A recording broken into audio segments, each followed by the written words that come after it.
Shalom, selamat pagi Bapak Ibu Saudara yang dikasih Tuhan. Kita jumpa kembali pada Mana Rema pagi ini. Sebelumnya kita akan sama-sama berdoa. Bapak mengucap syukur buat kesempatan kami boleh kembali belajar dari kebenaran firman-Mu. Urapi hamba-Mu, taruh kehendak-Mu untuk disampaikan. Dan urapi semua yang mendengar kebenaran ini. Roh Kudus menolong kami menerjemahkan lebih lagi supaya setiap pribadi mendapatkan berkat dari kebenaran firman Tuhan ini. Dalam nama Tuhan Yesus kami sudah berdoa. Haleluya. Amin. Shalom Bapak Ibu Saudara yang dikasih Tuhan. Pagi ini kita akan sama-sama belajar sebuah kebenaran yang saya beri tema dikenal baik. Kisah Para Rasul pasal 16 ayat 1 sampai ayat yang kedua. Kisah Rasul 16 ayat 1 sampai ayat yang kedua. Paulus datang juga ke Derbe dan ke Listra. Di situ ada seorang murid bernama Timotius. Ibunya adalah seorang Yahudi dan telah menjadi percaya, sedangkan ayahnya seorang Yunani. Timotius ini dikenal baik oleh saudara-saudara di Listra dan di Ikonium. Bapak Ibu Saudara yang dikasih Tuhan, nama Timotius berasal dari bahasa Yunani Timotheos yang berarti menghormati Tuhan atau dihormati oleh Tuhan. Timotius berasal dari kota Listra, Asia Kecil. Ibunya seorang Yahudi, sedangkan ayahnya seorang Yunani. Rupanya sebagai seorang murid, Timotius sudah dikenal baik oleh orang-orang di Listra dan Derbe. Timotius terkenal karena ketulusan dan kebaikannya.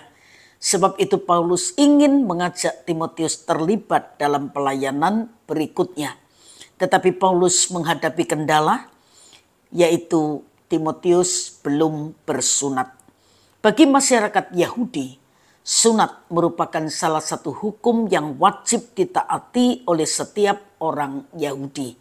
Karena itu, Paulus menyunat Timotius agar tidak menjadi batu sandungan dan menimbulkan masalah kemudian hari.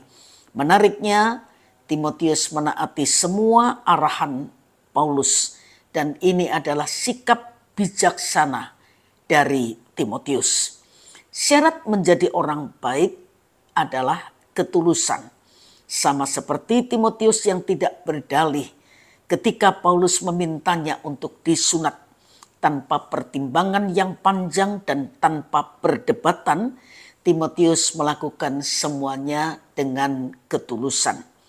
Ketika Paulus dan Barnabas mengunjungi Listra, Paulus menyembuhkan seseorang yang lumpuh sejak lahir, yang menyebabkan banyak dari penduduk Listra menerima ajarannya tentang Injil. Beberapa tahun kemudian Paulus kembali ke Listra bersama Silas, dan di sana ia berjumpa dengan Timotius yang sudah menjadi anggota jemaat Kristen seperti neneknya Lois dan ibunya Eunike. Dari perjumpaan itu Timotius kemudian menjadi murid Paulus, dan dalam perkembangannya ia menjadi rekan sepelayanan Paulus. Timotius muda dipercaya Paulus untuk ikut dalam pelayanan misinya yang kedua.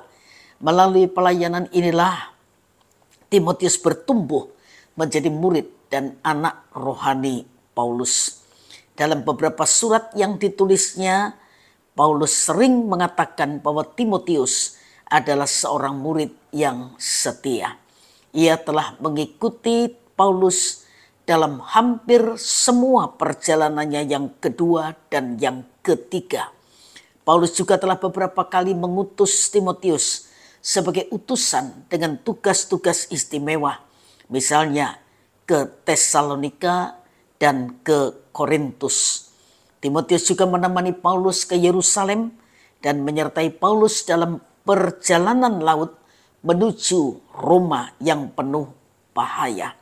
Kita bisa membaca itu di Kisah Rasul 20 ayat 1 sampai 5. Timotius berada di Roma saat Paulus dipenjara untuk pertama kalinya. Sebab Paulus menggabungkan nama Timotius dengan namanya sendiri saat ia menulis surat-surat dari penjara kepada Filemon, kepada jemaat di Filipi, dan kepada jemaat di Kolose. Secara tersirat, Paulus kerap menunjukkan rasa bangganya kepada Timotius. Paulus menyebut Timotius sebagai salah satu orang yang sehati dan sepikir dengan dirinya. Filipi 2 ayat 20 sampai 22. Kisah-kisah apokrif mengatakan bahwa pada tahun 97 Timotius mencoba menghentikan upacara penghormatan Dewi Diana di Efesus. Para pemuja Dewi Diana yang melihat hal itu menjadi marah, lalu memukuli Timotius, menyeretnya ke jalan, dan melempari Timotius dengan batu sampai mati. Apakah kita bisa menjadi pengikut Kristus yang dikenal baik, yang setia, dan yang dapat dibanggakan, atau sebaliknya kita berusaha sampai akhir hidup kita tetap menyatakan kebenaran?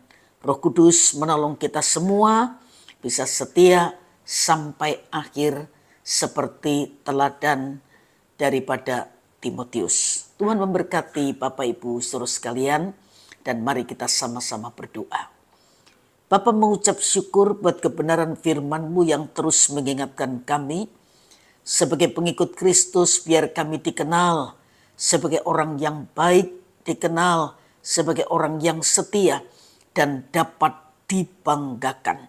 Roh Kudus memeteraikan dan menolong setiap kami yang mendengar kebenaran ini, memampukan kami untuk melakukan kebenaran firman Tuhan, sehingga hidup kami semakin menyenangkan hati Tuhan.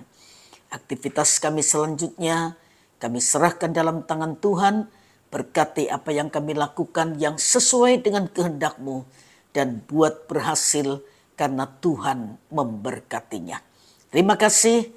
Dalam nama Tuhan Yesus Kristus kami sudah berdoa. Haleluya. Amin. Tuhan memberkati Bapak Ibu saudara sekalian, dan selamat pagi.